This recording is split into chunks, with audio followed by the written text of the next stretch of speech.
Let me invite Partho and Partho Pratim to make the presentation. Go ahead. I understand between us and the musical program, lies us in that sense. So therefore, we'll be short.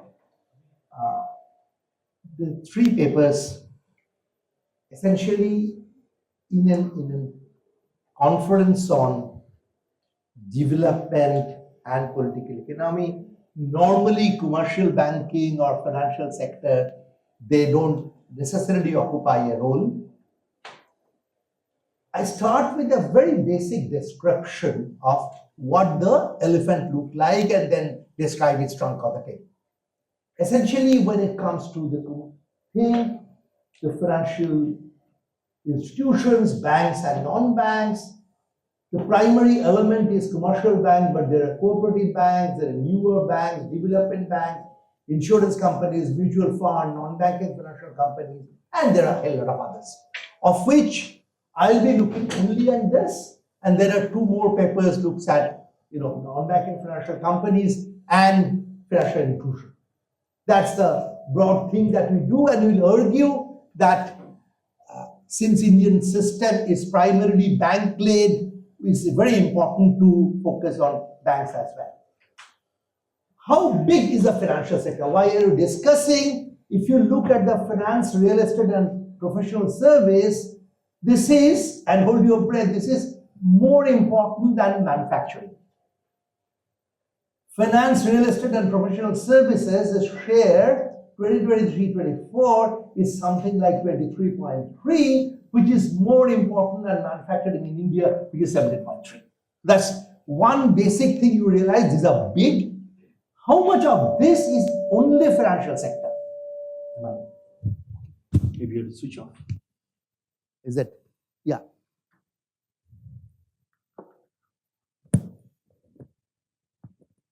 Yeah. So this is quite large. That's the first thing. How just the financial services as a percent of GDP, this is something like 7%. So what purely in terms of GDP, we are looking at finance direct contribution is something like 7% in India. That's what we are talking of. What are the constituents? This is from a flow of funds study of RBI. The central bank is something like 10%, other depository organizations 52%, and other financial corporations is 38%. We are essentially looking at this 44% scheduled commercial banks. Roughly, its importance varies, but we will argue subsequently Indian bank has been essentially bank-based. As far as they are concerned, they are hugely important and they have done quite well in terms of credit or in terms of aggregate deposit. It's going up fairly high. It's kind of 50%, it's kind of 75%. These are increasing. That's good. But if you look at the international context, we are quite low. And India is against 50.1, China 177.3, Germany 84, United Kingdom 138. So essentially, yes, we have increased from our past, but again, international comparison, we are nowhere near the other first world countries or even comparable China. At this juncture, if we look at the evolution of commercial banking, and in that context, we will trace the political economy. Essentially, number of banks have stabilized now. Particularly look at the scheduled banks. The unscheduled banks had a sort of a natural death or departure coinciding with nationalization. Then there are these new entities called regional rural banks whose numbers also have changed. But primary thing we look at essentially these 78 banks. And primarily of these 78, a couple of foreign banks are there. So these 12 public sector banks and another 21 private sector banks that you are looking at. When we discuss the political economy, essentially we are discussing this, but they are apples and oranges, the political economy in that terms. I'm just going to discuss three issues in terms of political economy. 1, nationalization, that's 68, banking sector reform, 91, resolution of non-performing assets or its generation is kind of last decade. So 3 issues in terms of we are looking at it in terms of the political economy. We all know the nationalization story. Indian banks were in the private sector. Huge process of consolidation took place during 60 to 69. There is a parallel story of political economy. Around that time, within the Congress party, there was a socialist trend they developed there. Chandrasekhar and others supported Mrs. Gandhi in having it. The earlier Organization Congress guys, they were against it. In terms of economists, I remember K.N. Raj was for it, who wrote it very vehemently, whereas Professor P.R. Brahmanand was against it, and he wrote it to that extent. And the stories, if you look at official RBI history, it looks like a thriller. In the sense, it was shrouded in mystery the way it was done. It was done in a secret meeting involving P.N. Haksar, L.K. Jha, and I.G. Patel, and later on it came up. So essentially 69, 14 banks with deposits over 50 crores were nationalized, and the objective of the act was to serve better the needs of development of the economy in conformity with national policy objectives. As I said earlier, this was done in a very, very close circle. If one reads the biography of D.N. Ghosh, the erstwhile SBI chair, and later on an erstwhile the finance secretary, banking secretary, he wrote in detail how it was done. Was there any court case? Yes, there was one court case by R.C. Cooper, who essentially questioned it, that they are not paying us money against our share, they are paying us against, essentially substituting it by another share. And Mr. Nani Palkiwala fought it in the Supreme Court and he lost there. So what was essentially thing, I quote from Nair, Deepak Nair, who said, the crisis in the economy and the political setbacks to the Congress party led to rethinking in economics and politics. There was recognition of two realities. First, there was a strong new emphasis on agriculture. Second, poverty alleviation program. But the rhetoric went further, the nationalization of banks and abolition of privy passes. So in that sense, nationalization of banks was part of a grand strategy of making the socialist tendencies within the Congress party.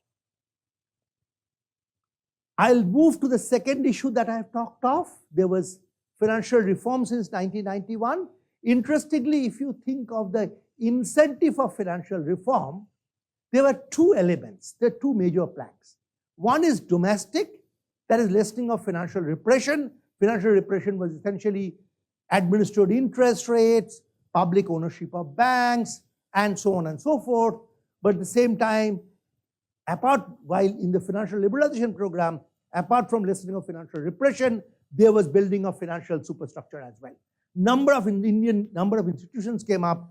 It now looks almost like surreal that an institution like National Stock Exchange or institution like CCIL, Clearing Corporation of India Limited, came as a result of financial liberalization strategy. So the government was very much involved there. It's not that the state withdrew and the private sector came in.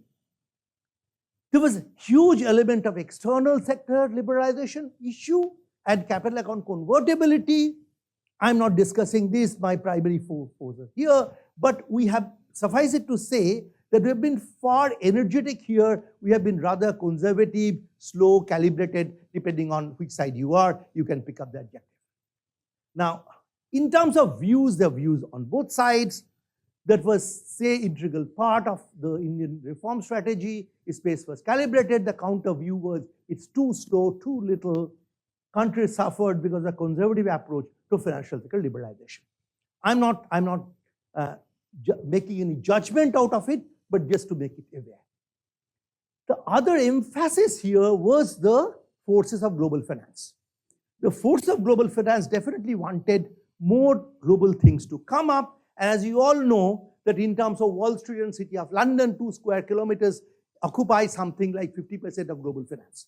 So therefore, there's a huge emphasis on global finance, and heydays of finance came since 1990s, but 2008-9 global financial crisis questioned the role of finance, and it showed that while finance is global, regulation is often local. Financial reforms, what did it come up? Essentially what had happened, the statutory preemptions came down. There was a time when out of every 100 rupees a bank has deposits, something like 30 rupees was available to give loan. So that came down, the statutory liquidity ratio came down, the CRR, the cash reserve ratio came down as well. And there are complementarities between reforms in banking sector and changes in fiscal, external and monetary policies. For example, the debt market was developed and therefore the SLR came down and the banks were there, the auction-based system was introduced. Okay, at this juncture, how does it look? This messy table tells you one thing. It divides the total flow of resources to the commercial sector into banks and non-banks. It just says that their importance, the relative importance and proportions are very, very volatile. It was as high as, the non-banks were as high as 70.2% in 2021. It came down to 21.5%. Otherwise, banking sector, in particular what is traditionally called non-food credit, is the primary source of finance. Yes, there are other things. In domestic sources, for example, there are private placements by non-financial entity, which is a corporate debt market. Corporate debt market essentially is essentially via private placements, and there are other things. In terms of foreign sources, there are years in which it is important, but of late it has come down quite a bit, and that's in terms of ECB or in terms of short-term capital from abroad or FDI to India. Yeah, 2 minutes, okay. So I'll skip this, I'll come to the NPA crisis. In NPA, if you look at the NPA, the intertemporal trajectory of NPA, this nicely is coming down. The non-performing assets, the bad debt, then it went up something from 2009-10 to high, very high, around 17-18 from 9%, and then again it started coming down. Why did it happen? We, in a separate research with Rakesh Bohn, we have identified that 4 reasons for NPA formation. It's not necessarily a scam, necessarily. There may be some scam-like element there, but it's not necessarily a full-fledged scam. There are fall in commodity prices. There are regulatory forbearance on part of RBI.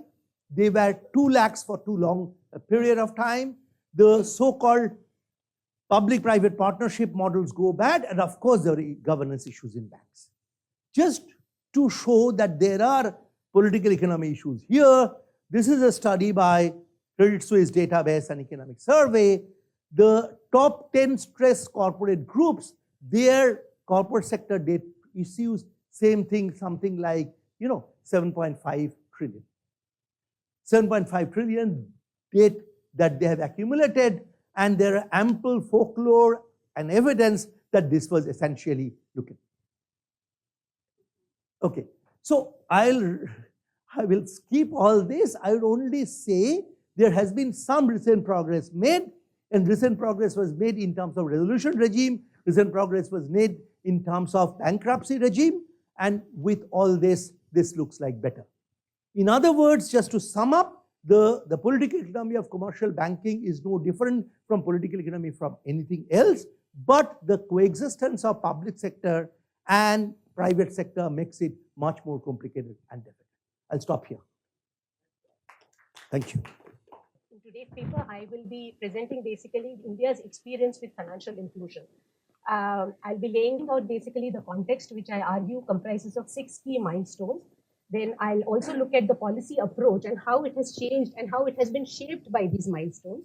In particular, I draw the 2 political economy approaches that are commonly used in the literature with regard to financial inclusion. One is the activist approach and the other is the modernist approach.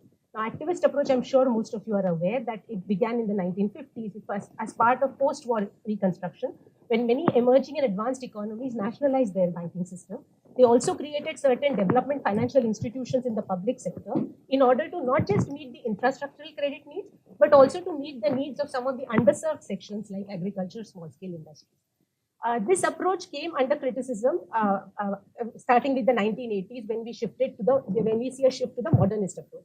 Now, as part of the modernist approach, basically the criticism was that the health of these public sector financial institutions was weak, and of course there was also this argument about financial repression that keeping directed credit controls was actually repressing economic growth and savings and investment.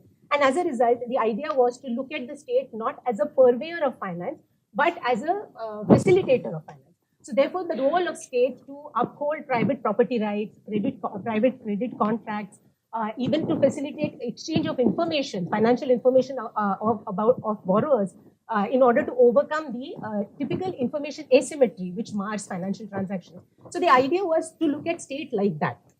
So what I argue is that India's policy approach to financial inclusion is definitely showing an influence of the activist approach and the modernist approach, but we seem to have found some sort of a middle ground, some sort of a reasonable middle ground, if I may say, which is a mixed approach that we are following now from 2005 onwards, when RBI explicitly adopted the policy objective of financial inclusion. And this approach seemed to have delivered significantly in enhancing the access to bank deposits, bank branches, of course, bank agents. But we have a lot of distance to cover when it comes to giving access to credit, giving access to insurance, which, because given our social security system is weak, insurance is a very important financial service.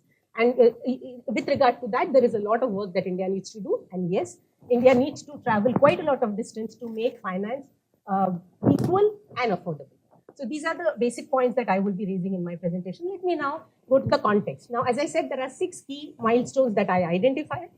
First, of course, which I'm sure you all are aware, all the students of money and banking are aware, that the beginning of, so to say, a formal intervention in the rural credit market happened with the creation of credit cooperatives.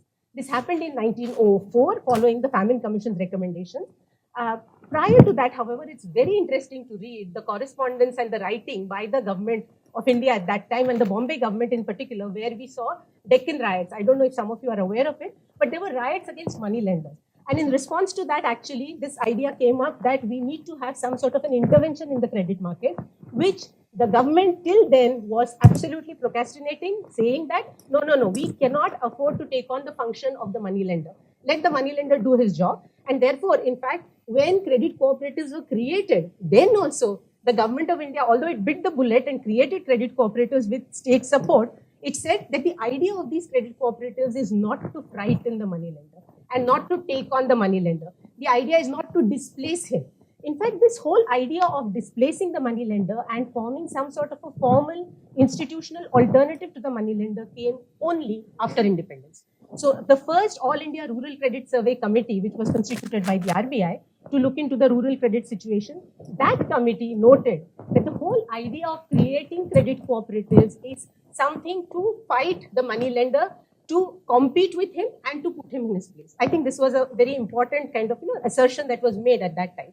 The AIRC has also pointed out that we need to nationalize the largest private sector bank, that is the Imperial Bank at that time, in order to enhance credit facilities, banking facilities into urban areas. So this clearly is a sort of a beginning of the activist approach, if you can call it as that, And with bank nationalization in 1969, Partho sir has already dealt with that. I'm not getting into it, but activism really peaked.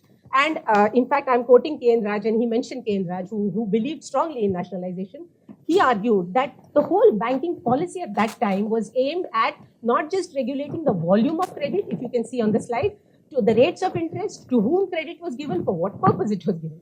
And therefore, a flurry of policy measures followed. For example, branch licensing policy, priority sector lending policy, interest rates were regulated, administered, and IRTP came into being, which was a credit-based poverty alleviation program. So we see a peak of activism at that time. Come 1991, the BOP crisis, structural reforms followed, and a major component of the structural reforms was financial sector liberalization. And the Narsimham Committee 1, which actually offered a blueprint for financial sector reforms, argued that the objective of redistribution should not be followed through credit policy. It should be followed through the fiscal policy. And as a result, many of the policy measures which were put in place at that time, I mean, as part of nationalization, were actually diluted or they were withdrawn. For example, branch licensing policy was done away with. Priority sector lending policy was not done away with, so to say. Banks were still told that 40% of their credit should go to priority sectors. But then the definition of priority sectors was quite significantly modified. In some other papers, I have dealt with that, particularly with regard to agriculture. As a result, the whole core of priority sector, in some sense, stood weakened. But most importantly, even when these measures were being undertaken, it was very clear. In fact, Narasimhan Committee argued that our objective here is to uphold or to restore the profitability and the competitiveness of the banking system, and it is not to change the ownership structure. So therefore, unlike many other economies, developing economies from Asia, Africa, for that matter, Pakistan, our twin separated at birth, they radically privatized their banking system. India did not privatize its banking system, and the public character to a large extent was still retained even after liberalization. In another way, I think India stands out in terms of its experiment is with regard to microfinance. Now, microfinance originated in Bangladesh as an MFI-centric, NGO-centric sort of an institution, right? But in the case of when it was brought to India in the early 1990s, it was actually introduced to the self-help group bank linkage program. So basically, we dovetailed it and implemented it through our banking system. Of course, we did experiment with the MFI approach also later on, no doubt about it. And in fact, I have given the quotes here that with regard to MFI, our approach has been whether to regulate, how far to regulate, when to take the regulations back. Because initially the idea was let us give a free hand to MFIs. Because it's supposed to be an informal institution. It should be encouraged in a decentralized manner. It should be innovative. So therefore, we did not regulate them. We followed a self-regulatory model. In retrospect, however, after the 2010 crisis of Andhra Pradesh, wherein the lending rates were found to be very high of the MFIs, and even the recovery practices of these institutions were quite coercive, that's when the distress part came out, and then RBI stepped in and regulated these institutions. And Dr. Y.V. Reddy, the former governor, in fact said that for-profit MFIs are no different now in retrospect from money lenders. In 2005, as I already mentioned, we shifted to this approach of the policy objective of financial inclusion. But this shift was not something that happened in a vacuum. The modernist or the semi-modernist approach that we pursued from 1990s started showing up in certain disquieting trends. Firstly, rural bank branches, the number came down. Rural credit to deposit ratios very steeply declined. Agricultural credit growth dipped significantly. There was a resurgence of money lenders, and there were signs of agrarian distress. In fact, many of the committees, including the Radhakrishna committee, which has the Government of India set committee, which went into the whole idea of indebtedness, argued that it was the withdrawal of commercial banks from the countryside which was possibly leading to this agrarian distress. And it is against this milieu or this backdrop we need to see India's shift to financial inclusion. And in the monetary policy statement of 2005-6, RBI very clearly and assertively, I'm not assertively, but very shows its displeasure in saying that there are legitimate concerns about the way banking practices are, they are tending to exclude more people than to include them. So banks need to change or align their banking practices with the objective of financial inclusion.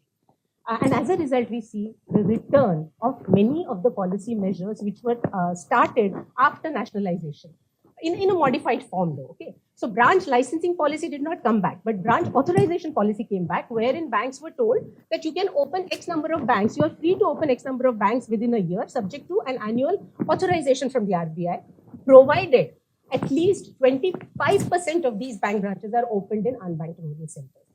Then priority sector lending policy, which was again retained, which I spoke to you about. I don't know if you are aware of it, but the idea is 40% of bank credit should go to certain sectors which are identified as priority sectors. Okay, so that was retained, and I told you that its definitions were weakened and all. But we find a significant change in strengthening these definitions over the 2000s. For example, women were introduced as a category in priority sector. Small and marginal farmers, there was a sub-target which was introduced. Corporate farmers, which were sort of hogging bank credit at the cost of small and marginal farmers, the advances to be given to corporate farmers were capped. So in this manner, we tried to, in some ways, strengthen the priority sector lending policy also. Now comes the whole phase of digitalization. Now, this I regard more or less as a continuation of the phase of financial inclusion in a way, but only difference or a major difference is that we are now emphasizing more on digital modes of finance. Okay, and why so? That's because they are cost effective. So we are talking about payments, credit, deposit mobilization, so on and so forth, but using digital modes. And one very important point that you should note here is that while we are focusing on digital modes, it is digital public goods that we are focusing on. We have UPI, for example, which is supposed to be an open API. Unlike many other economies, in fact, we have experimented with an open API, which is available, interoperable as well. So that's the point to be noted, that we do see a very significant emphasis on public institutions, public platforms. So that's the reason why when we look at the current policy approach, we see a very clear, distinct blend of the modernist and the activist approach. And why I say so, I have written it in the slide here, is because it is built on the legacy of the institutions which were created as part of nationalization. Public sector banks, in fact, have done a very heavy lifting when it comes to meeting the financial inclusion objectives. Then, of course, we have RRBs, etc., and priority sector lending policy. I spoke about that. So it is centered around public sector institutions and platforms and digital public infrastructure. It entails a target-driven approach, which is also something to be noted, because when it comes to opening bank branches, opening bank accounts, even having financial literacy programs, there are diktats that are given, targets that are set, which banks have to necessarily meet. So that's why I feel it's more of an activist in that spirit. And yes, there is a dominance of regulated financial institutions. Now, see, having regulation per se is not really antithetical to the modernist approach. Modernist approach doesn't say you should not have regulation. No, it also argues very strongly in favor of strong financial regulation and supervision. But the point that I'm trying to make here is that unlike other economies like Bangladesh, which experimented with Grameen Bank, or Kenya, which experimented with M-Pesa, these are supposed to be not financial service providers. These are not supposed to be regulated institutions. In fact, M-Pesa was a telecom company. So it just started operating like a payment service and started taking money without having the license. So the point that I'm trying to make here is that we see, unlike all these, we see a very clear emphasis on the regulated financial institutions and regulated service providers. But yes, there are elements of the modernist approach as well, as you can see on the right-hand side. Why? Because even if banks are supposed to meet the objectives of financial inclusion, it's very clear that they should not compromise on profitability. And where do we get this sense from? One, there is an emphasis on market-determined interest rates. So the interest rates are not regulated as of now. Only regulation that came about, as I was mentioning, after the Andhra Pradesh crisis, was that we regulated the interest rates that are charged by MFIs. But now, currently, even that regulation has been taken away. Deposits taking precedence over credit. Now, this is an interesting point. Why so? Because deposits is a low-cost, stable source of funding for banks. The interest cost on that is much lower on small deposits. As against that, giving small-sized, large number of credits is a costly affair for the banks. So therefore, the transaction costs tend to be higher. So we see deposits taking a precedence over credit. Non-branch means like banking correspondents, banking agents, which are relatively cost-effective as compared to brick and mortar branches taking a precedence. And yes, of course, digital modes like internet, mobile banking, etc., taking a precedence over other modes. So there is an angle of cost efficiency that is involved. And yes, there is an increasing involvement of private sector banks also. Even though we have public sector banks doing a major role, private sector banks are there also in different forms. For example, we have small finance banks, which are private sector entities giving small-sized credit. We have payments banks, which are private sector entities largely giving small-sized payment facilities. We have payment aggregators, fintech operators. All these are private institutions. And finally, the emphasis is that the state should be regarded as an enabler of finance. And this we see from the financial literacy, ombudsman schemes, public API, including Aadhaar Pay, for example, or UPI. All these reflect that there is an emphasis on the state playing a sort of a conducive, supportive role. So I will skip this part because I just wanted to give you a flavor of how the system looks. If anybody is interested, they can see the paper. It seems like a complicated diagram and it's not even very clear because it's pasted as a picture. But the basic point that I'm trying to drive home is that it involves, right now, inclusive financial system in India involves multiple players. It involves technological conduits like payment aggregators, gateways, technological devices, then of course VCs, SHGs, cooperatives, financial institutions are there, then fintech platforms are there. so on and so forth. And all these, mind you, are regulated institutions. And here I have given an emphasis only on three services: deposits, credit, and insurance. That is not to say that other services are not important, but I think these three are important because we are talking about a bank-driven system, which Parthure sir was mentioning. So we are focusing on bank deposits and credit, and insurance, it's important because of the social security angle. Now, coming very quickly, I'll take 1 minute, sir, not more than that. Coming very quickly to the outcomes that we see. First and foremost, there has been a phenomenal increase in the access to bank branches. Left-hand side graph shows you the population per bank branch. As you can see, post-nationalization, there has been a very steep decline in the population per bank branch, indicating that the branches have grown, right? But comes the 1990s, when we see, because of rationalization of bank branches, because of closure of rural bank branches, the population per bank branch started increasing. And it has once again started falling. And in fact, we are now very close to the global average. That's the point I'm trying to make here. Look at the right-hand side graph and only the steep line. That line reflects the population per business correspondent. Currently, about 700 persons are being served by a business correspondent, and see the kind of steep decline. So the agent-based banking has also grown very, very phenomenally in India. But while it has, sir, last, just give me 1 minute or maybe half a minute. But what we see is that deposit access has significantly grown. Left-hand side, you can see the blue line. And that is of course getting reflected in growing usage of digital payments. And UPI, in fact, is the dominant player here. But credit access continues to be limited. Insurance access also continues to be limited. In fact, if you look at the orange line, only 25% of India's population currently is covered by bank credit. That's quite low. And equality of distribution, well, we are far from it. I've only taken two categories, rural population and women, but we can take multiple other underserved segments if we want. Right now, what we see is if you take if you take bank credit, 20% of rural population in India is covered as against 40% in urban areas, and the gap seems to be widening. I don't know. Let's see as the time goes. And as regards women, the entire inclusion has been deposit centric. If you take the 100 rupees of deposits that are mobilized from women, they get 38 rupees as credit back from the banking system, as against 78 rupees going to men. So the credit deposit ratio of men and women, there seems to be a widening gap. And mind you, even if you add microfinance into it, even then the line does not shift up. So the idea is that we need to also think of women's financial needs beyond microfinance. That's another point. And finally, as regards affordability, I've only shown you the five NBFC MFIs, the top 5 NBFC MFIs and their interest rates. They range between 18% and 24.5%. It's for you to see. The argument in favor of them is that they do not have low-cost deposits. So that is why they end up charging high rates. But if we look at the bank avatar of MFIs, that is small finance banks, which have now got a banking license, and they are erstwhile MFIs, but all of them, their credit distribution, even now, even if they have access to deposits, continues to be very, very high. I think about 38% of their loan portfolio is charged at a rate of more than 20%. I'm so sorry that I have to rush, but I think we can get time for discussion later. Basic idea is that deposits have grown, branch access has grown, credit still needs to be needs to be done, insurance, yes, and most importantly, digital divide remains a reality in India. So if we start banking too much only on digital modes, we may end up in a situation where digital exclusion is leading to financial exclusion. We need to be wary of that. Thank you very much. Okay, good evening.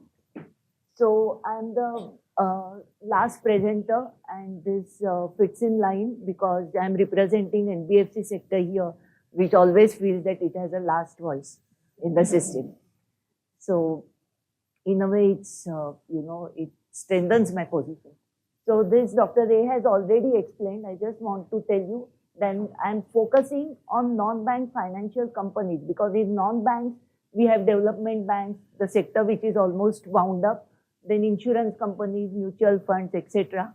I am focusing only on non-bank finance companies and not all India financial institutions.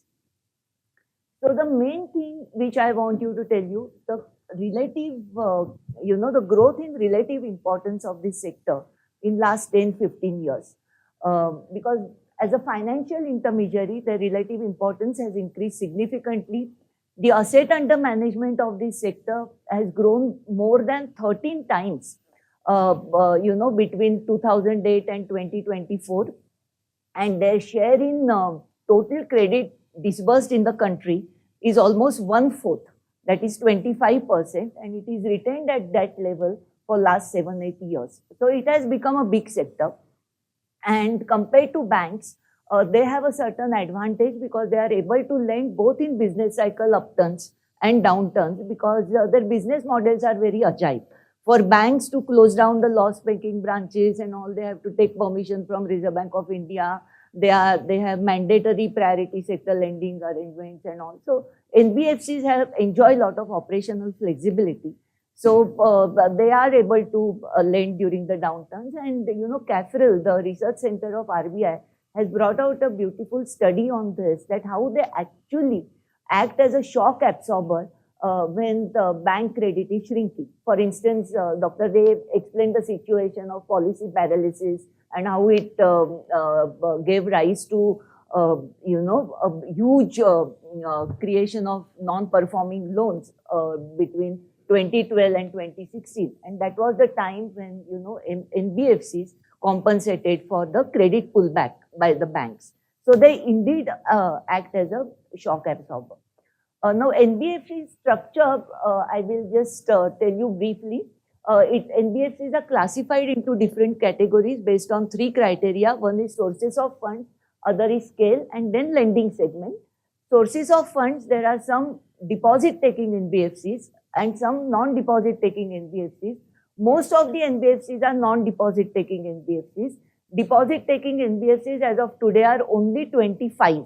They were somewhere like 800 in year 2001, 2002. The number has fallen to 25, and Reserve Bank of India has not given any fresh license of deposit to any NBFC since 1997. That is for last 27 years.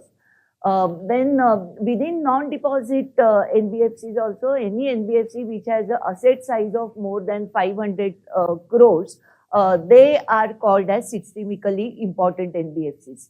And in October 2022, Reserve Bank of India introduced scale-based regulation. Based on that, there are 3 categories of NBFCs. NBFCs in upper layer, middle layer, and base layer. Now, interesting thing is that in terms of numbers, 86% of the NBFCs belong to base layer. But in terms of asset size, only 6% belong to base layer. So the real movers and shakers of this sector are concentrated in middle layer and upper layer, and they cover together 94% of the asset size. And third is, based on their lending activities, as Dr. Pallavi explained. Some are infrastructure financiers, some are giving micro loans, some are giving home loans, and they are like more specialized entities than the banks, which are more like universal banks. Now I want to, this slide is very important. We have to understand NBFCs in global perspective, because, globally, finance companies are known as shadow banks. And that is not a very welcoming description, because it is associated with toxic or dodgy assets. In India, NBFCs are not subjected to light regulation. They are quite tightly regulated by Reserve Bank of India. And NBFCs in the upper layer, actually, their regulation in terms of prudential regulations or business practices regulation is almost on par with commercial banks. So in that sense, they are not shadow banks. In the period 2017 to 2022, which was marked by, the COVID pandemic also after 2020, actually the NBFC sector in other emerging market economies shrank. But in India was one of the few economies where NBFC sector grew during that period. Now that was the period when they faced a lot of problems in getting funds, because most of them don't have deposit license. So, they have to raise funds from the markets, and they face liquidity trouble, but yet, they were doing this lending operation. So their contribution to lending and financial inclusion is indeed noteworthy. So now I won't get into evolution. Now recent developments in the NBFC sector. She explained about the infrastructure lending NBFCs, microfinance NBFCs, etc. If you see in the past few years, there is a significant shift in NBFC's lending portfolio in favor of retail lending. Now the number of wholesale lending or infra lending NBFCs are very few, and most of them are following retailization, and this shift is led by the preference of equity investors, because you see, investors are impatient. They don't want to infuse money into NBFCs if they get into the business which has long gestation periods and low net interest margins, etc. She spoke about digital lending. Now, let me tell you, NBFCs have been the front runners in digital lending. They are ahead of banks. NBFCs, especially in the upper layer, the fintechs, etc., they are ahead of commercial banks in terms of digital lending. They have very robust digital lending platforms which they have used to enhance service delivery, reduce cost of operations, and widen their reach. This next point is very important. They have been more effective than commercial banks in financial inclusion, because today many commercial banks, large size commercial banks, cannot fulfill their priority sector lending requirement, which is mandatory on banks. 40% of their net bank credit has to go to priority sector, but because their rural branch network has weakened, and they are facing lack of specialized skills, you know, they are buying loans from NBFCs to fulfill priority sector lending norms. And here it is not small banks. The big banks like State Bank of India, HDFC Bank, if you look at their annual reports and see the securitization volumes, you will come to know how many loans they have bought from NBFCs to fulfill their priority sector targets. And RBI also has enhanced regulatory supervision considerably in last few years, whether liquidity guidelines, maintenance of liquidity coverage ratios, capital requirements, NPA recognition. Everywhere they have tightened the regulations so much, and whenever they see any, any erring on the part of NBFCs, non-compliance, etc., they come out with swift penal actions also. So this has been very instrumental in balancing risk and growth within the NBFC sector, which is again unique to India compared to their counterparts in other parts of the world. Now, what are the concerns? The major concern is that NBFCs, as I told you, very few NBFCs have deposit license, and that deposit license is also for fixed deposits. They cannot have access to low-cost deposits, which are CASA deposits, current or saving bank deposits. The problem is that NBFCs depend a lot on commercial banks for their funding requirements, and their bank share in funding mix of NBFCs has increased from 47.5% in December 2018 to 55.1% today. So this is a huge amount.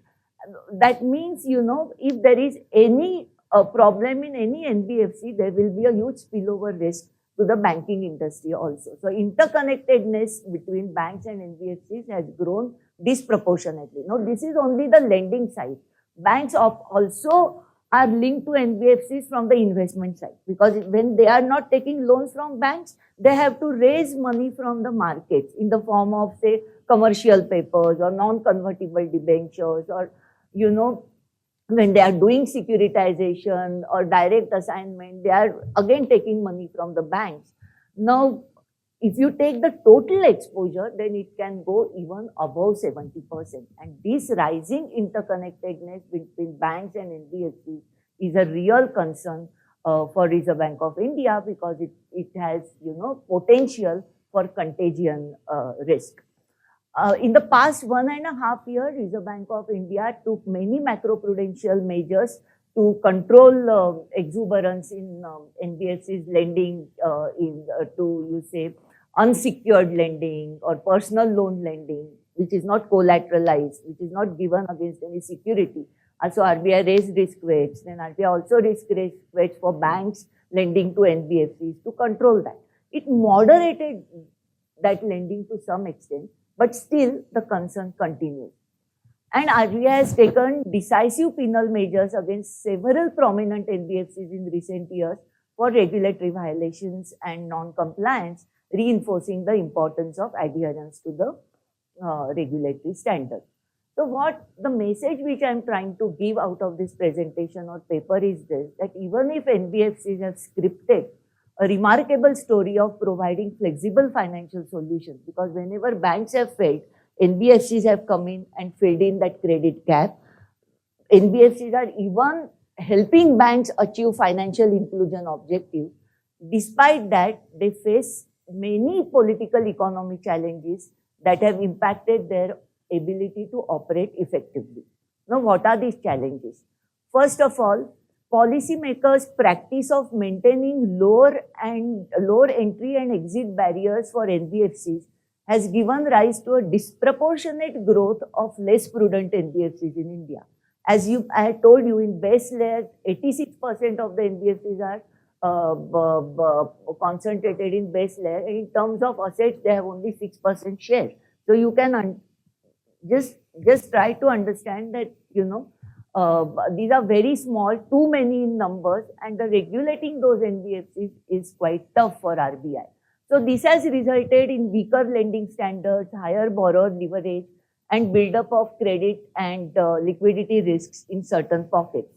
At present, both the MFI and fintech industry have been grappling with bad loans and borrowers over leveraging. That means same borrower has taken loan from many different NBFCs and banks.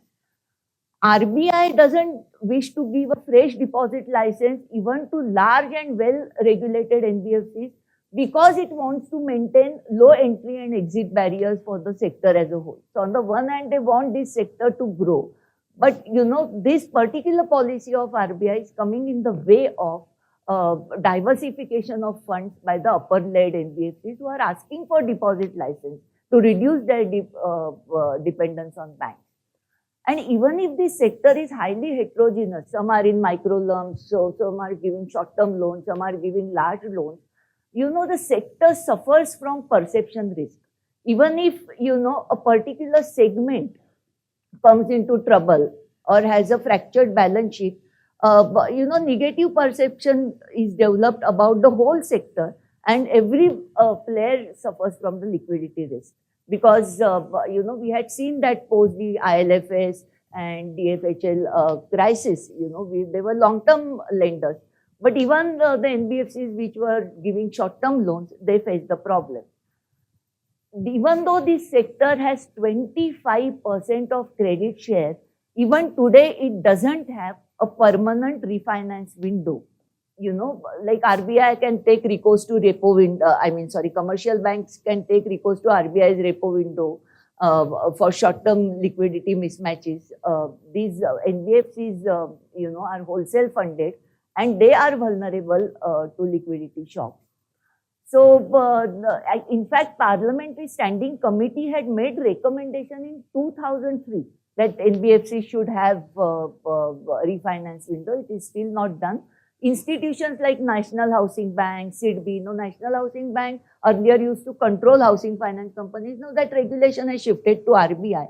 So there is a demand of the sector that NHB, SIDBI, Mudra can act as refinancing institutions. They are also willing, but policymakers are not willing, and policymakers don't realize that if there is a liquidity shock to NBFC sector, there is a multiplier effect on the real sector like automobiles, MSMEs, consumer goods, where NBFCs has much higher exposure than commercial banks.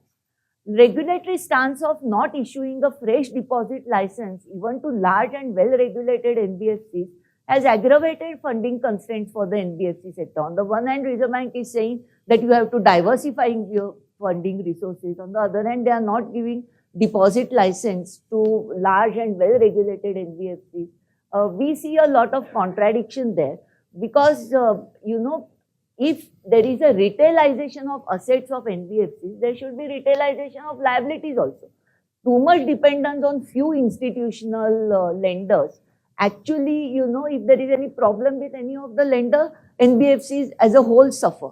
So there has to be widening of the base of this, and it will create another saving avenue for the household sector. RBI will further tighten the regulation because deposit accepting NBFCs are rightly regulated by Reserve Bank of India than non-deposit taking NBFCs. So it is a win-win situation for players, for savers, household sector, everybody. And it will give further boost to financial inclusion because they are the entities which are the major driver of this.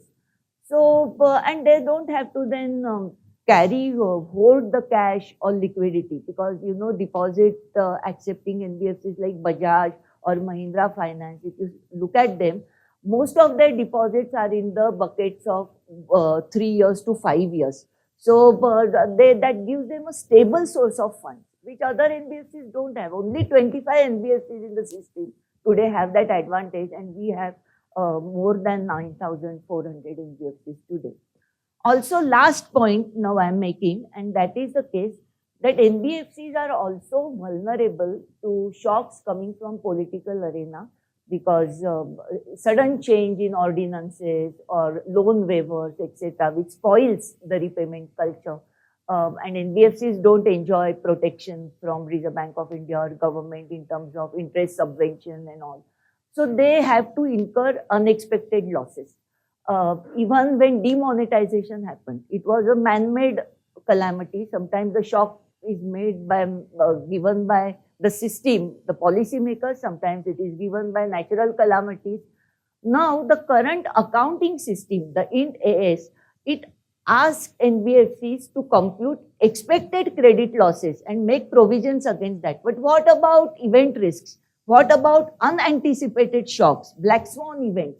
Against that, they should be encouraged to create a provisioning buffer. And RBI has done excellent job when it comes to floating provisions by banks.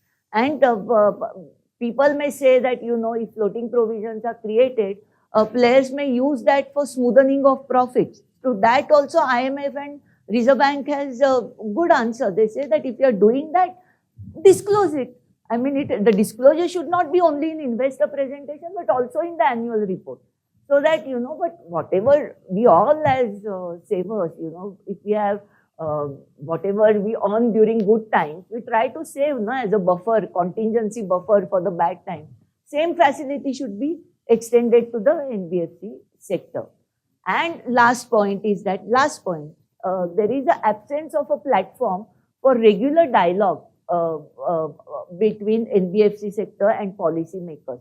In spite of playing an important role in the process of financial intermediation, NBFC sector does not have a platform to engage with policymakers today.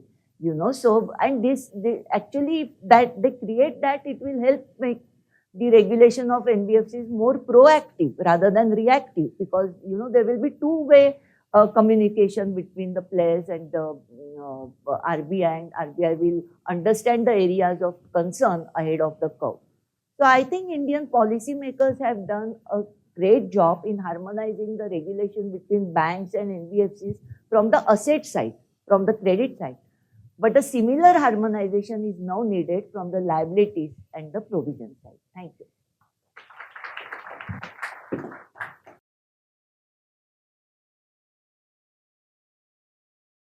So I think fascinating bunch of presentations and really great to be here. What I'm going to do is, so I realize that we are now standing between this audience and Vidushi Ashwini Bide Deshpande. So this is the opening act. Welcome. We're opening for her. All right. So what I'm going to quickly do is place this conversation in a little bit of a macro or a structural context. Some of you must have seen this work by Professor Perry Merling, but the whole conversation about the money and banking system falls into a hierarchy, right? So if you look at on the left, typically people talk about what is money and what is credit, but the difference is actually much more complicated than that. There are levels of what you can call credit, and the credit that sits at the top of the pyramid is typically thought of us by us like money. So in a gold standard system, it would be gold. In today's system, it's some kind of a reserve currency. It's currently the dollar. There's a lot of debate on it. After that comes a domestic currency. After that come bank deposit, and we'll talk a little bit more about that. And after that come a variety of securities. And for each of them, there is a market maker, which is a financial institution which deals with two of them, right? So the central bank's job to figure out the balance of the trade between, if everybody else fails, it falls to the central bank to provide dollars in exchange for rupees. The banking system talks about conversion of, it promises the conversion of, and we don't even realize it most of the times, promises a conversion of its own money, which is bank deposits, into government currency at a par price of 1:1. You can withdraw 1 rupee of bank deposits and you get 1 rupee of the government currency. And we don't even realize that this exchange has happened at the ATM because, in a sense, the government through the central bank guarantees it, right? And so there's a lot of discussion here on banking being at the center. And it's not just an empirical fact, but it's theoretically a very, very special layer of the ecosystem. There is a reason why there are special sort of privileges, so to say, to the banking sector. And of course, India empirically as well is a huge bank center. I mean, almost all presentations spoke about it, right? And then come, of course, the securities dealers. So the whole NBFC sector, for example, sits structurally one level below the banking sector, dealing with not the par price, but dealing with something like interest rates. There is a play on a different price of money. And they promise a transfer between their own sort of the securities that they're trading, and whenever you want, you can sell them and get bank deposits in exchange. And why I'm showing this is also, it links a little bit to this conversation about refinance window with the central bank and whether that makes sense or that's even possible, right? And this kind of a structural view is slightly more important. I'll not go into too much detail here. So I'll just share a few thoughts from some of the papers. So for example, in the first paper, we talked about, there is this whole discussion, particularly in the NPA section, about political interference in banking or government interference in banking. And I want to place that conversation in this structural view, that there is a fundamental quid pro quo between the government and the banking sector in the monetary system. What's the quid pro quo? Banks, in a sense, are given the power to create money. You lend, you expand your balance sheet, you create money. Whenever you want, you can convert that into currency. And central bank liquidity facility will allow that. Banks can come at any point of time and borrow. There are variety of windows there, right? So what does the government get in exchange? And this is something that's been thought of as a quid pro quo. And there is a very nice quote by Mr. Krishna Menon in the paper which says, if we just nationalize the banks, we have to never worry about mobilizing resources as a government. It's a straight up quote, right? And that's the point. So I give you the power to create money. I'm giving you a guarantee on the par through the central bank. And whenever I need you, I'll use you. That's been very clear, right down to events like war financing, for example, where governments have relied on banks to give them money that they didn't have. And this kind of seems to keep coming back. There's a conversation on how there is extra lending in election years, for example, which is a clear empirical fact. It's a very famous paper by Cole. If you haven't seen it, it's a fascinating paper on agricultural credit. But just a small example on the fact that banks understand this very well, and you look at it in the nationalization story, there wasn't a single challenge from a bank. Any of the banks, we talked about one court case and somebody showing up from somewhere else, and yeah. Yeah. So they figured it out. I mean, the point was that there's no challenge from any of the banks. Banks said, yeah, fine. And the payments and compensation that finally got around all the regulations, all the legal system was, they didn't even pay in currency. They paid in their own money, which is bonds. It's 10-year GSEC bonds, right? So you can see that how that power kind of percolates down. And the point I was making here is that, so government interference in banking does not equal corruption. These are two very different things. Corruption is nexuses between bank management and politicians and special favors, etc. But there is a very deep quid pro quo relationship between the banks and the government, right? And so if the government is out of budget and it wants to rely on the banking system, or I want to do financial inclusion and I want to rely on banking system to say you open zero balance accounts, it's a perfectly fine relationship, particularly if you look at the structures, right? So there's no judgment here from that point of view. The conversation about, I think the point is also made in another paper, but this is something that I've been quite curious about this, because the problem was not known to the authorities. The NPA problem, it came up after a lot of conversation about, there's a database being built, etc., etc. And the RBI circular says, once we issue the instructions, it's up to the banks to do the compliance. And I've also heard a former governor, Dr. Rajan, say the same thing in an interview, saying once we tell the banks, hey, fix your SWIFT systems, it's kind of up to the bank to do that. And this for me is slightly problematic, because you have a supervision, a monitoring department. So then what's the role of that department at all? If that's the mindset that compliance is up to you and will not even check till there is a crisis, right?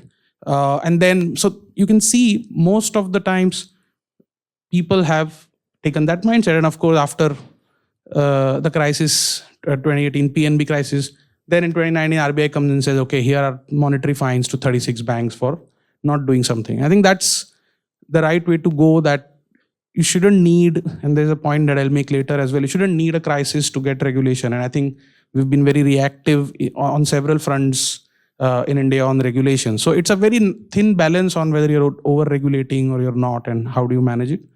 The final point here was, and again, this is a conversation that Anush and I have had many times, that this decline of specialized banks, these development finance banks, which had this expertise to do long-term lending for infrastructure. The other way to also look at it is, okay, this sector was wound down, but why didn't the banking system pick it up in some or the other way, particularly the expertise? And because there's always a reason given that, oh, the banking sector didn't have enough expertise to do long term. That's again one of the arguments in the paper as well, that this could have been one of the reasons. And the question is, right, why did that happen? And what will happen when there are other disruptions in the future? Now there is AI and there's so much fintech. And so is there a need there to ask a question about, are our banks able to learn, upgrade with new developments, new trends, etc., etc. And also particularly, is there a need to kind of bring back some of these specialized institutions which had that model? Is it a problem in the model? Is it a problem in the expertise? So we have a similar kind of discussion happening in the venture capital world, that the model of the fund doesn't allow them to do deep tech investments, because you need a much longer horizon to do deep tech investments, and a VC fund has to wind up in 8 to 10 years. And you can't do that with very long horizon. So there are questions, I think, around whether there is a need for specialized institutions after all, or a change in some kind of discussion in banking. I was talking about, so I'll come to the second paper. I got the list the other way, so I'm talking about the NBFC's paper first. This is again a point where we see that, so the paper makes the point that there are several fundamental learnings from our crises. And when you go through them, they look very basic: geographical diversification, political risk management, keeping a check on excessive risk taking. This is what some of the paper links, ALM practices. This looks very fundamental. And you should not need crises to put in place prudent practices, processes, regulations to do ALM management. ALM is fairly fundamental. And so, it was also pointed out that, for example, loan loss provisioning for, black swan events is kind of still absent. And so most probably we are waiting for a black swan kind of event to bring something else, saying that now you need to. Right, yeah. No, I'm talking about it from the point of regulation. So I'm saying that, do we need a systemic shock again to say, oh, no, you need this buffer, right? So I think this is, I think, something that can be thought of. On the liquidity facility for NBFCs, as I was mentioning, that now that if we think about the structural factor, banks are special, right? Banks are given that liquidity facility to do a very particular job. And so the central banks, particularly the RBI, through TLTRO, I think you must have seen the RBI has used its refinancing window with the banks to channel money to NBFCs. If you have not seen, there's several auctions that happened after the crisis, and they said banks can raise money from us if you put a certain percentage towards lending towards NBFCs for their liquidity management. Of course, it was not a ongoing, on-tap kind of arrangement that whenever NBFCs need liquidity, they can come. I think there's a fair point raised about should that exist, given the size of the sector and also the linkage with the banking sector, which is very close, or through other institutions. But I think, like I said, there is a very clear structural difference between why banks get direct central bank support, almost infinite central bank support, with the mindset that you always provide funds at whatever interest rate, right? You're the lender of last resort. You can charge whatever interest rate, but you can't say no funds to banks, right? Because it's a very inherent requirement to run the monetary system. As people might remember from the movie Big Short, he says at the end that they had to backstop because money would stop coming out from the ATMs, right? So the crisis is somewhere in the corner in the shadow banking sector. People are gambling with CDOs and CDO squares and God knows what instruments. And the discussion suddenly comes down to, if the central bank doesn't backstop it, you can't withdraw money from the ATM. So you can see that that hierarchy somewhere has to be maintained. Yes, there can be better ways of managing crises, but I don't think it's going to happen that any central bank says that whether directly or indirectly, there is always an on-tap liquidity facility available for the non-banking sector, which is right at the bottom of the pyramid, because that's almost like bringing them up into the banking sector in a certain way, with particularly thinking about the hierarchy. And the way that pyramid works is, when times are good, you don't realize the difference between the levels. You can very quickly sell your securities and get bank deposits. You can very quickly convert your bank deposits into cash. You can very quickly convert your cash into dollars or gold. Times are good, the hierarchy looks much flatter. But when times are bad, that's the whole point of showing people that, hey, government bonds are not cash. Your bank deposits are not gold, right? So that difference, there is a cyclical role of that pyramid to show you that, yes, there are differences between what you're dealing with. So if you are dealing with an NBFC, people always come and ask me, oh, some cooperative bank is giving me 2% higher interest rate, so why shouldn't I put that? I mean, so that cooperative bank is giving you 2% higher interest rate for a reason. And there's no free money and free lunches in the sector. You're taking exposure to a high risk lending player. We already saw the interest rates, 20% and above. That's what the sector is. And it plays a very critical role. But the liquidity facility talks about something totally different. I mean, it has to deal with also something totally different. So I think there is a reason why no central bank in the world has a permanent liquidity support for anybody in the shadow banking sector. So I think that's a very interesting thing to think about. I'm going to skip this. For the last paper, I love this diagram. I think I'm in favor of visual presentations, and I think this puts the whole system, almost the whole system on a page. The only thing I found missing on this was, and that's why I'm mentioning it, I think we really, really underestimate the role of cheap, mass scale availability of data, mobile internet data, which is kind of post-geo, which is probably the only thing for me that was missing in terms of supporting infrastructure. Because if those railroads are not there and available at really mass scale and for really, really cheap, I mean, compared to the world data rates, we are like, if you see the charts, it's crazy, like how cheap the data is in India now. And that's a huge reason why, we talk about Nariyal Pani Wala and a Pani Puri Wala accepting UPI and all that. It would have never happened without that. So that makes a huge difference. For me, I think, of course, this chart was presented in the sense of that, it's still very expensive. For me, I think I was quite happy because otherwise the NBFC, almost the entire portfolio is sort of 20% plus interest rates.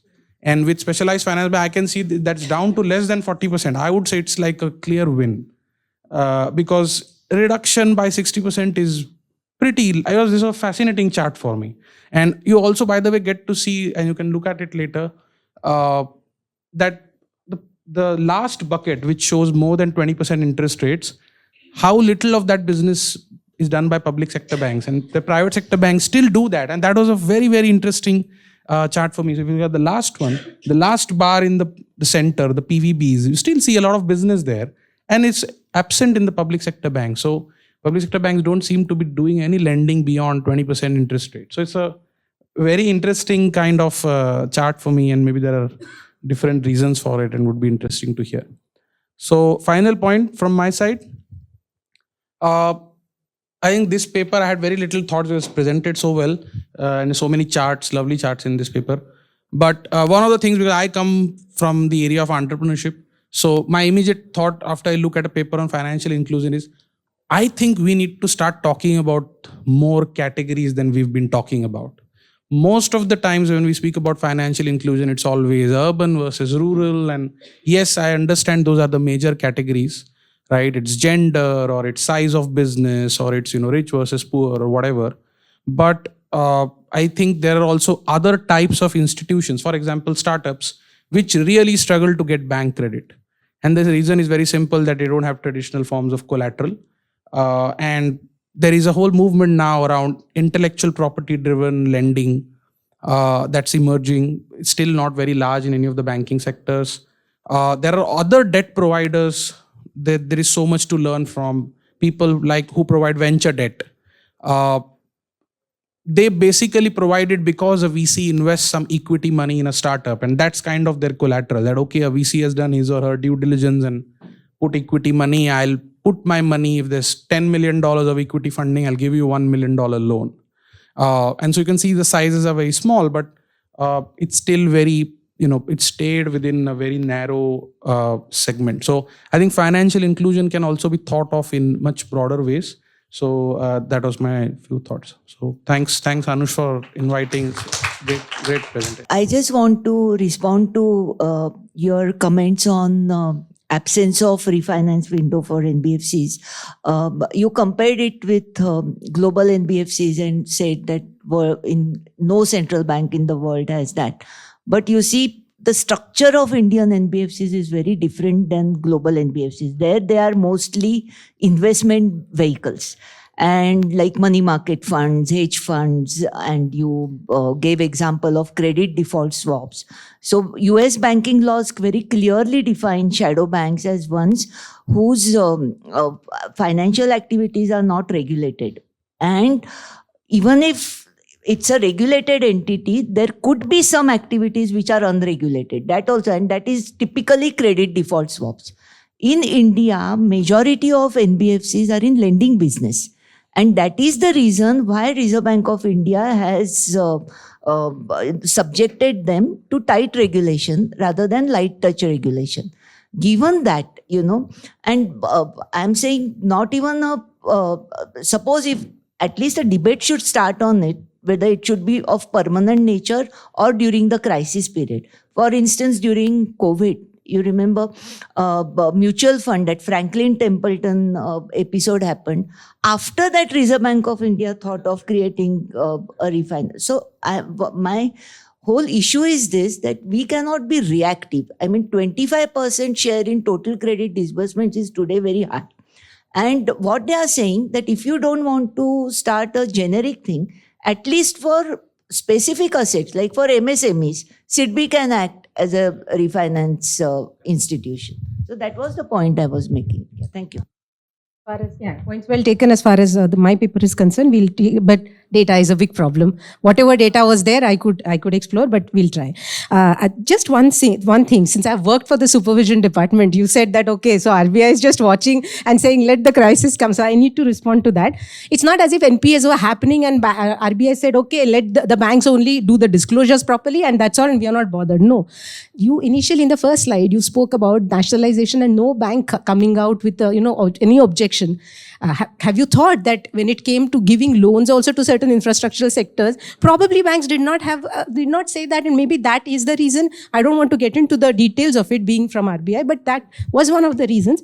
And the other thing that you spoke about development banks, yes, of course, development banks was the shift to universal banking definitely put a lot of burden of infrastructure on banks, but there is also an FRBM angle. There was a significant cut of government expenditure, government spending on infrastructure. Prior to FRBM, if you see, government was also one of the major players. Development banks were, of course, doing their bit, but government was also there, very much there, and that government also backed out significantly after FRBM. That is what also added. I mean, just a minor point, but I thought I should put it here. Thank you. So the role of so I've not focused on the role of the government, but I think the role of the government in this whole NPA crisis, the bureaucracy, the point was up there in terms of PSU's approvals. So I think there is a lot there. So I didn't mean to push it on the banks for sure, yeah, or the central bank. No, absolutely. This was a great panel. Thank you so much. I could have a whole conference on this, and perhaps we will in future. But a couple of comments and then a question. Throughout all the changes that Partha sir noted, that Pallavi noted, two things have remained quite consistent. One is what I call the fiscal monetary machine, which is to say, who is the major owner of Indian government debt? Is the commercial banks. That was there before liberalization, that is there after liberalization. That is there before preemption, after preemption, before market determined return. So there is a interesting structural continuity. We are in the, and of course the exceptional episode is the balance of payments crisis where we had short-term external sovereign debt. But that is a kind of long-term. The other thing, which I would want to pick your brains on as to a political economy reason for, is that we remain a bank-based system. Right.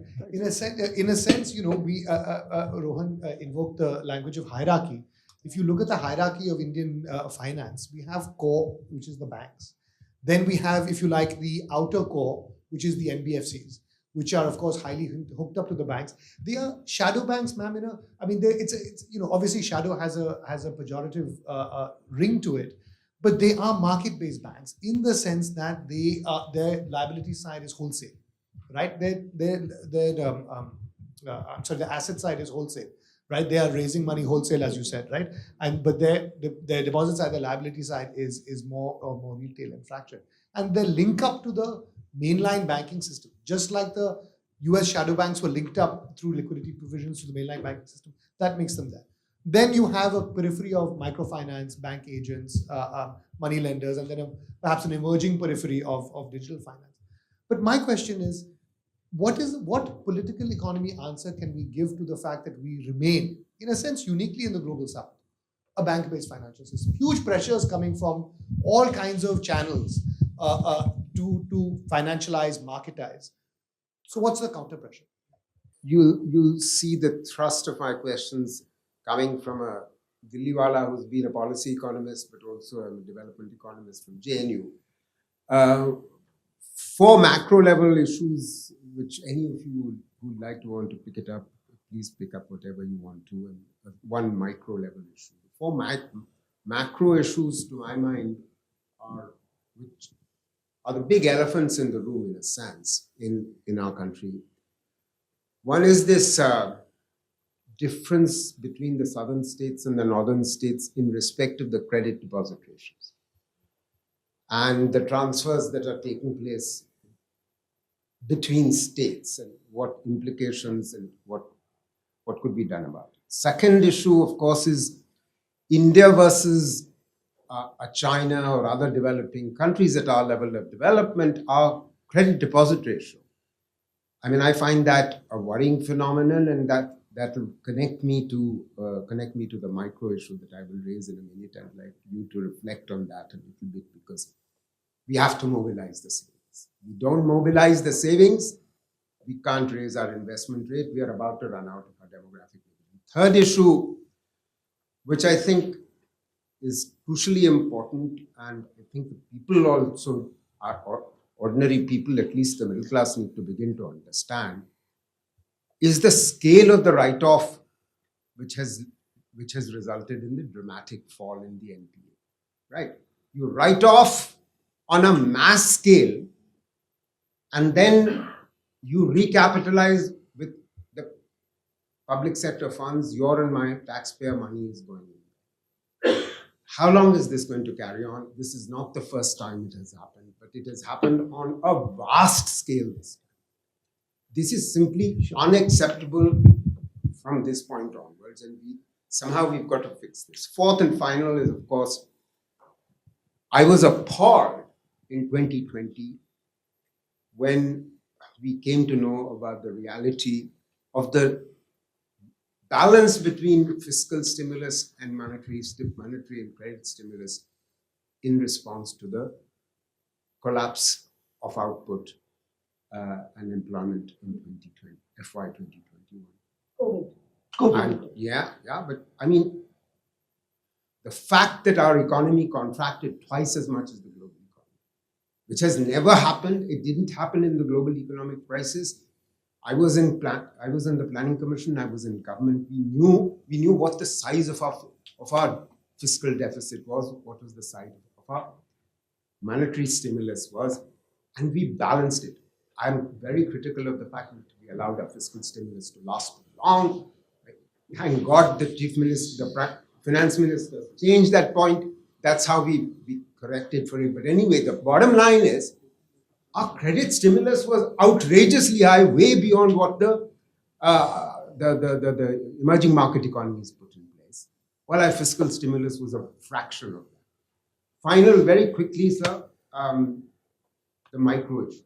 Why is it that we can't be told what is the share of households which have a bank account? I mean, RBI can't tell us this, the banks can't tell us this. I have to go to the World Bank data, the Findex data set, and they tell me 2017, 18 data. This is absurd. I mean, we call ourselves, massive digital infrastructure. We are selling our digital infrastructure. The rest of the world, we can't even tell ourselves what is the share of our households. This goes back to the issue of how are we going to mobilize the savings. Now, I fully appreciate the point that you're making, my friend. Fact of the matter is that the top 10% of the population is last sentence. Top 10% of the population is putting money into equity and deposit and debt. The remainder are still putting it into the banks. So we have to know what share of the household. Okay, I'll just very quickly respond. First, in terms of government, in terms of ownership of government bonds, that's linked to the extent of the regime of capital account convertibility. I made a distinction between the domestic and the foreign counterpart of liberalization. And as mentioned, we have been careful, calibrated when it comes to that. And I think we have rightly not liberalized that market. We have, what's called the original sin in that sense. The biblical original sin, we didn't do that. First. Second, you said we continue to remain a bank-based system. We are not the only one. There are bank-based system in even in developed world as well. Germany is bank-based system. So this is yes, Japan was bank-based system, absolutely correct. So in other words, this partly baggage of history, partly what we learn and what we evolve. And therefore, it's very difficult to make it entirely market, but we have been increasingly making it. As far as India's credit needs are concerned, there are two views. One is we have, and I showed those two, one table and one chart side by side. One is we have been increasing.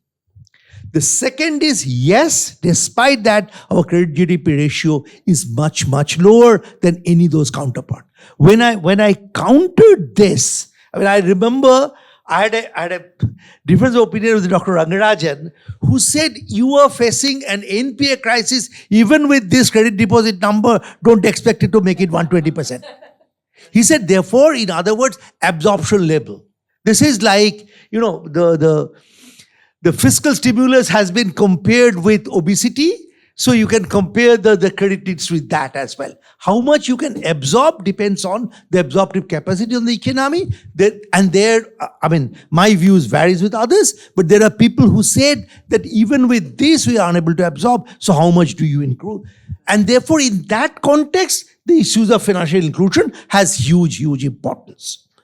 When it comes to stimulus, the monetary and fiscal stimulus should be seen differently. They should not be on par, excepting that we know from basic macroeconomics that when the monetary policy is accommodative, fiscal stimulus works better. But how much parity? It should be 1:1, it should be 1:0.5, it should be 3:4. I have no theory behind that, but it needs to be accommodative. Whether it was supra-accommodative, I do not know. Finally, yes, indeed, it pains me as well as anybody else in terms of huge absorption of those losses. One good thing is that I mentioned that in the end of the paper, that we have now a bankruptcy regime. So a birth of a company and death of a company, both you should allow under capitalism.